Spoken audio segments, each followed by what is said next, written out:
అనంతపురం జిల్లాలో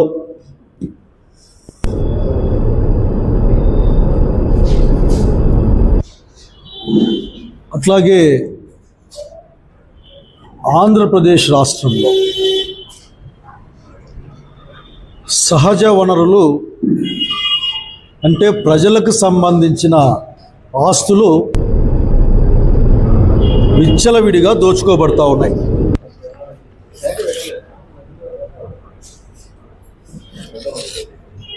ఆ దోపిడీకి అడ్డుకోవడానికి ఉద్దేశించిన శాఖలు కళ్ళు మూసుకొని నిద్ర నటిస్తూ ఉన్నాయి. చూసి చూడనట్లు పోవడం కాదు, యథేచ్ఛగా దోపిడీ చేసుకోవడానికి ఏదైతే కూటమి ప్రభుత్వం దాని నాయకుడు చంద్రబాబు నాయుడు యొక్క వ్యవహార శైలి ఉందో, ప్రజల ఆస్తుల్ని అప్పనంగా ఇతరులకు అమ్మేసే కార్యక్రమం, అప్పగించే కార్యక్రమాన్ని దానికి తగ్గట్టుగానే అతని తమ్ముళ్ళు కూడా ఈ రోజున రాష్ట్రంలో సహజ వనరుల్ని యథేచ్ఛగా దోపిడీ చేస్తూ ఉన్నారు. అడిగే వాళ్ళని లేక వార్తలు రాసే లేక నిజాల్ని బయట తెచ్చే పాత్రికేయుల్ని బెదిరిస్తూ ఉన్నారు. ఒకే ఒక సమాధానం చెప్తారు ఈ ఆఫీసర్లు అందరూ కూడా. చంద్రబాబు నాయుడు గారు చెప్పినట్లే, ఏం తేడా ఉండదు. పరిశీలిస్తూ ఉన్నాం, తగిన చర్యలు తీసుకుంటాం, ఆ చర్యల తర్వాత ఇంకా ఏంది ఉండదు. వాళ్ళ చర్య ఉండదు, పని ఎవడికి వాడు చేసుకుంటూ పోతూ ఉంటాడు. మొన్నటికి మొన్న సింగనమల నియోజకవర్గం బుక్కరాయ సముద్రంలో పసులూరు గ్రామంలో ఉన్న జగనన్న కాలనీ 50 ఎకరాల స్థలంలో చివరికి పునాదుల్లోని మట్టి కూడా తొగేసుకొని అమ్ముకున్న వాళ్ళపైన ఒక వార్త రాస్తే, ఆ వార్త రాసిన ప్రజాశక్తి విలేకరి ఇంటి మీదకెళ్ళి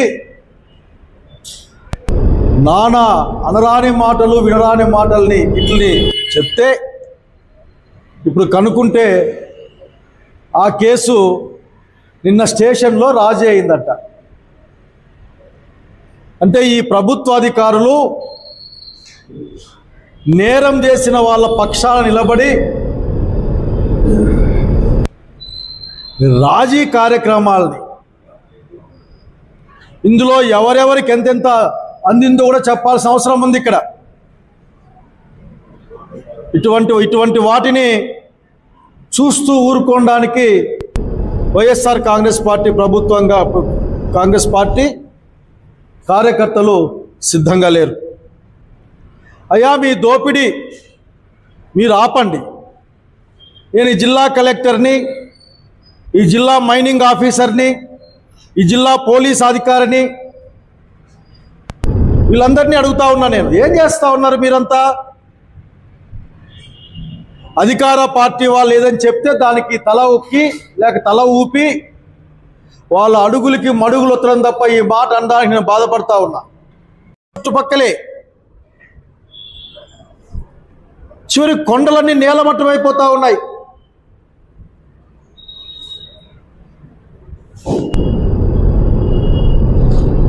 కృష్ణంరెడ్డిపల్లె రాప్తా నియోజకవర్గం ప్రతిరోజు 150-200 టిప్పర్లు పైగా కర్ణాటక పోతా ఉన్నాయని ఆ గ్రామ ప్రజలు మాట్లాడుకొని కంప్లైంట్ చేస్తూ ఉన్నారు. వెళ్తే మీ అధికారులు వెళ్ళారు అక్కడికి, కానీ సాధించింది ఏంది లేదు.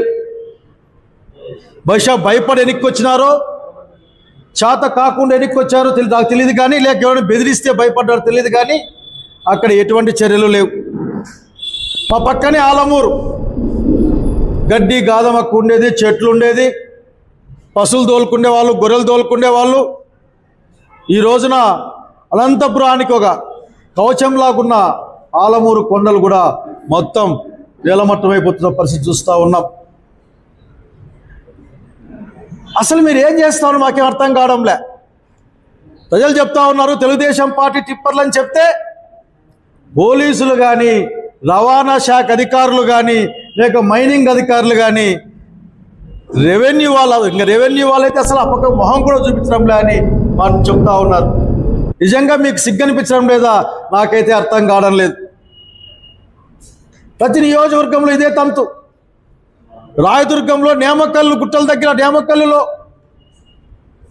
5 ఎకరాలు లీజు తీసుకొని దాదాపు 20-25 ఎకరాల వరకు కూడా ఆఖరికి 50 ఎకరాలనే వార్త కూడా ఉంది. మైనింగ్ చేస్తా ఉంటే ఇప్పటికే 20 కోట్ల పైగా అక్కడ ఫైన్ కూడా వేస్తే ఆ ఫైన్ ఎగ్గొట్టించుకునే ఆ టీడీపీ మైనింగ్ బకాసులను కూడా ఆఖరికి మీరే కాపాడుతూ ఉన్నారు. నేను పొలిటికల్ పార్టీ గురించి మాట్లాడుతున్నా, అధికారులారా మీ గురించే మాట్లాడుతున్నా. నేను ఏం చేస్తూ ఉన్నారో ఎట్లా ఉన్నారో మాకు అర్థం కాని పరిస్థితి. ప్రజా సమస్యలను ఏ విధంగానూ పట్టించుకోరు మీరు.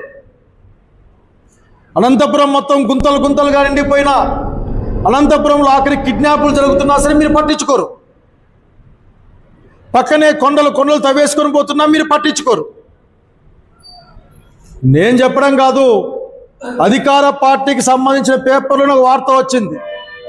ఏంటంటే పెన్నమ్మకు గర్భశోకం అని.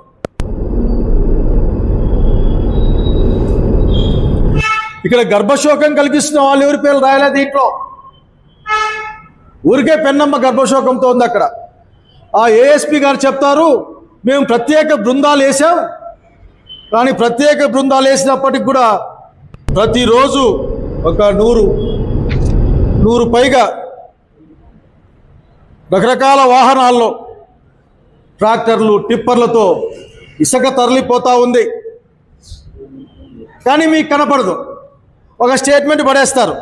ఏం పెడతారంటే, నిత్యం మేము తనిఖీలు చేపడతాం, ఏవైనా ఇసుక వాహనాలు ఉంటే గుర్తించేసి వాళ్ళని జప్తు చేస్తాం, కేసులు పెడతా ఉన్నాం, నిత్యం నిఘా ఉంచుతాం.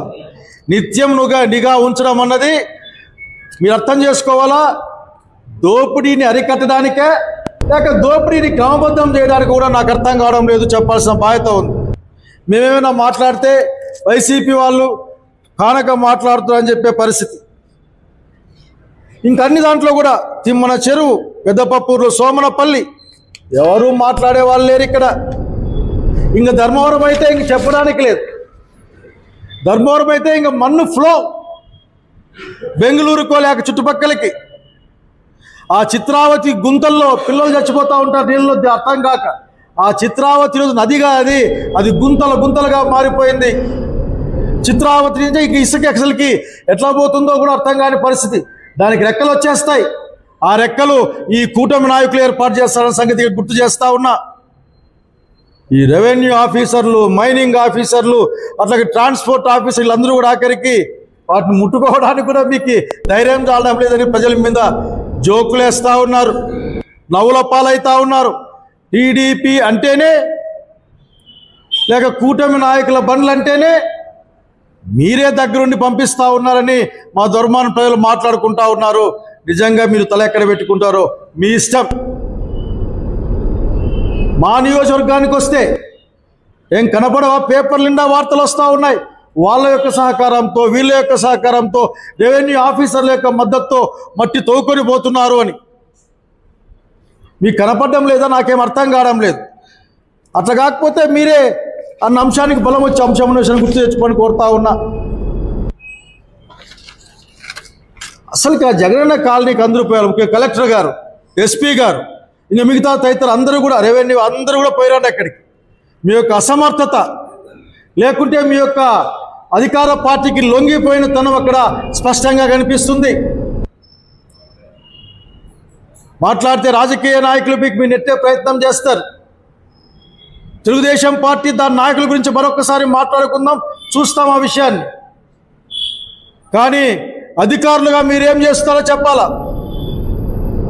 ఆ పస్లూరు దగ్గర 50 ఎకరాల స్థలం గునాదులు వేశారు. చిరు గునాదుల్లో మట్టి కూడా తవ్వేసుకొని నెలల పర్యంత అమ్ముతా ఉంటే మీ రెవెన్యూ అధికారులు ఏం చేస్తూ ఉన్నారు? ఈ గ్రామీణ పరిపాలన అధికారులు ఏం చేస్తూ ఉన్నారు? అక్కడ సీసీ కెమెరాలు కూడా ఉన్నాయని చెప్పారు. నాకు అడిగితే బెదిరిస్తారు, ఏమో చేస్తామని భయపడిస్తారు, మీరు రాజీ చేస్తారు. ఈ జిల్లా అంతా రాజకీయాలు నడుస్తూ ఉన్నాయి. మీ అధికారం ఉపయోగించి, మీ బలాన్ని ఉపయోగించి ప్రజల డబ్బులు తీసుకుంటూ అధికార పక్షానికి ఊడిగం చేస్తున్నారని ప్రజానీకం మాట్లాడుతూ ఉంటే మీకేమాత్రం బాధ కావడం లేదా అని మాడు అడుగుతా ఉన్నా. రండి, పశువుడి దగ్గర లేఅవుట్కి వెళ్దాం. ఎవరికి ఎవరు ఏ విధంగా సమాధానం చెప్తారో చెప్పని కోరుతా ఉన్నా. నేను పక్కన టౌన్లో కూడా అక్కడ ఇండ్లు ఇచ్చున్నారు. జగన్ రెడ్డి గారి పరిపాలనలో అనంతపురం సిటీ వాళ్ళకు కూడా మీకేం పట్టదు. చివరి నీటి సరఫరా కోసం వేసిన పైపులు కూడా తవ్వేసుకొని పోతే పంగల్ రోడ్లో కనిపించే చూపిస్తా ఉన్నారు. అన్ని తెచ్చి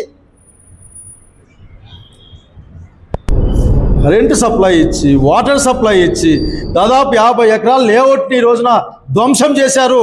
నేను అడుగుతా ఉన్నా, మీరు ఈ రోజున బుక్కరాయ సముద్ర స్టేషన్లో వాళ్ళ మీద పెట్టే కేసు ఏంది? మీరు పెద్దనని దుర్భాషలు ఆడినా లేక ఇంటి మీదకి పోయిన కేసులో రాజీ చేశారని చెప్పారు. నిజంగా మీకు నాకైతే బాధేస్తా ఉంది. రాజశేఖర రెడ్డి గారి నాయకత్వంలో ఏమున్నప్పుడు ఆఖరికి సపరేట్గా ఎస్సీ ఎస్టీ కేసులకు ఒక స్టేషన్, ఒక డిఎస్పీ, అట్లాగే ఎస్సీ ఎస్టీలకు గ్రీవెన్స్ డే, ఆ రోజుల్లోనే సపరేట్గా ఎస్సీ ఎస్టీ కేసులకు ఆఖరికి కోర్టు కూడా సాక్షి తెచ్చిన విషయం నాకు గుర్తుంది. ఇంకా ఆ విషయం మాకు కనుక ఇట్లా పంచాయతీ చేసేకి మాత్రం మీరు పనికొస్తారనుకుంటే ఎవరూ చేయగలిగింది ఏమీ లేదు. మిమ్మల్ని నమ్ముకొని ప్రజలు ఏ విధంగా ధైర్యంగా ఉంటారో కూడా అర్థం కావడంలే. ఎన్ని ఊర్లలో ఏమి కథ వరుసగా చెప్తా. నిజంగా మీకు చిత్తశుద్ధి ఉంటే వీటిపైన యాక్షన్ తీసుకోండి. కల్లూరు, ఎర్రమట్టి తోలే ప్రాంతాలు, కల్లూరు, జంబులు దిన్నె, గుడ్డాలపల్లి, కొప్పలకొండ గ్రామాలు, ఆకులేడు, నాయనపల్లి క్రాస్, పెద్ద పెద్ద వాళ్ళ లోకల్గా ఉన్న నాయకులందరూ కూడా పాపం పెద్ద పెద్దల పేరు చెప్పి తప్పించుకుంటూ ఉంటారు. పెద్దల ముందుకు రావాలి. అధికార పార్టీ పెద్దలందరూ కూడా అసలు మీ ప్రమేయం ఉందా, లేకపోతే మీ పేరు చెప్పుకొని మీ వాళ్ళు దోపిడీ చేస్తున్నారా? మీరు చెప్పాల్సిన అవసరం ఉంది ఈ రోజున, లేకుంటే వేళ్ళు వీపేవి చూపిస్తాయి. అట్లాగే మడుగుపల్లి ఏరియా కొండలు కళ్ళు ఎదురుగా ఎగిరిపోతూ ఉన్నాయి. ఇంకా బీకేఎస్ కొండలు అయితే ఆఖరికి చూడ్డానికే బాధేస్తుంది. బుక్కరాయ సముద్రం అట్లా మీకు కనపడవా? మీరేమన్నా కళ్ళకు గంతలు కట్టుకొని పోతుంటారా? లేక ఒక ట్యూబ్లార్ విజన్, ఒక గొట్టం చూపు మాత్రం మీ దగ్గర ఉందా? ప్రజా ఉద్యమాలపైన సాగించే మీ దృష్టి, మీ దుర్మార్గం, మన అణిచివేత, లేకపోతే దళితుల యొక్క ఈ ఇండ్లని కూలగొట్టే చూపించే మీ చాకచక్యం, లేకపోతే ప్రతిపక్షాలకు సంబంధించిన వాళ్ళను బెదిరించే, చిన్న విషయాలకు కూడా బెదిరించే ఆ లక్షణాన్ని మీరు పోగొట్టుకోకపోతే చాలా ఇబ్బంది పడతారని కూడా నేను భావిస్తూ ఉన్నాను. కనుక ఇప్పటికైనా సరే అధికారులారా, మిమ్మల్ని అడుగుతా ఉన్నా నేను, ఈ దందాలకు చెక్ పెడతారా లేదా? ఈ సాగిస్తున్న దోపిడీ ఆపుతారా లేదా? దీంట్లో మీ భాగస్వామ్యం ఉందని ప్రజలు అంటా ఉన్నారు. ఉందో లేదో చెప్పాల్సిన బాధ్యత మీ మీద ఉంది. నేరస్తుల్ని, నిందితుల్ని తక్షణం తీసుకునే కఠిన చర్యలకు లోను చేయాల్సిన అవసరం కూడా ఉంది. తద్వారా మాత్రమే మీరు ప్రజలకు విశ్వాసాన్ని పొందగలరు. మీకు కోర్టు ఉత్తర్వులు అంటే లెక్కలేదు, ప్రజాస్వామ్యం అంటే లెక్కలేదు. మాట్లాడితే ఆ ఎమ్మెల్యేతో ఫోన్ చేయిస్తావా, ఈ ఎమ్మెల్యేతో ఫోన్ చేయిస్తావా అని మాట్లాడే తత్వాన్ని చూస్తూ ఉన్నాం. నేను స్పష్టంగా చెప్తా ఉన్నా, అధికారులు జాగ్రత్తగా ఉండాలా. అధికారులు పార్టీలకు ఉండరు, ప్రభుత్వానికి ఉంటారు. నిజంగా ప్రజల కోసం, ప్రజాస్వామ్యం కోసం మీరు ప్రమాణం చేసిన ఆ ఉద్యోగ ప్రమాణాన్ని చేయలేకపోతే, నిర్వర్తించలేకపోతే దయచేసి కొన్నాళ్ళు లీవుల్లో పోండి, ప్రజలన్నా సుఖంగా ఉంటారు. యథేచ్ఛగా సాగుతున్న ఈ సహజ వనరుల దోపిడీ అరికట్టండి. మీరు అరికట్టకపోతే ఆ యొక్క విషయాన్ని ప్రజల పక్షాన ప్రజా సంరక్షక అంశాన్ని మా పార్టీ చేపడుతుంది. వివిధ ప్రజాస్వామ్యవాదులతో, ప్రజాపక్షపాతులతో కలిసి ఈ దోపిడీని అడ్డుకునే ప్రయత్నం చేస్తాం. వచ్చేది మా ప్రభుత్వమే. కాబోయే ముఖ్యమంత్రి జగన్మోహన్ రెడ్డి గారు గుర్తుపెట్టుకోమని కోరుతా ఉన్నా. పార్టీలు మారినా సరే ప్రభుత్వం నిష్పక్షపాతంగా ఉండాలి. ఒక్కసారి నేను చెప్పిన అంశాలను పరిశీలించండి, మీకే అర్థమవుతుంది. మీ సమర్థతో అసమర్థతో మీకే అర్థమవుతుంది. కనుక ఇప్పటికైనా సరే దయచేసి మీ మీద తగిన గౌరవంతోనే మాట్లాడుతూ ఉన్నా. నేను ఈ సహజ వనరుల దోపిడీని అరికట్టడానికి బాధపడద్దండి. అయ్యో అయ్యో అని అరవబాకండి. క్షేత్రస్థాయికి వెళ్ళి ఆపమని నేను చెప్పాను. చాలా పేర్లు రమ్మని పేర్లు రాసి మీకు ఇస్తాను. కావాలంటే ఈ నోట్ మీకు పంపిస్తాను. మీరు చర్యలు తీసుకోమని వైఎస్ఆర్ కాంగ్రెస్ పార్టీగా డిమాండ్ చేస్తూ ఉన్నాం జగన్మోహన్ రెడ్డి గారి నాయకత్వాన. నమస్కారం.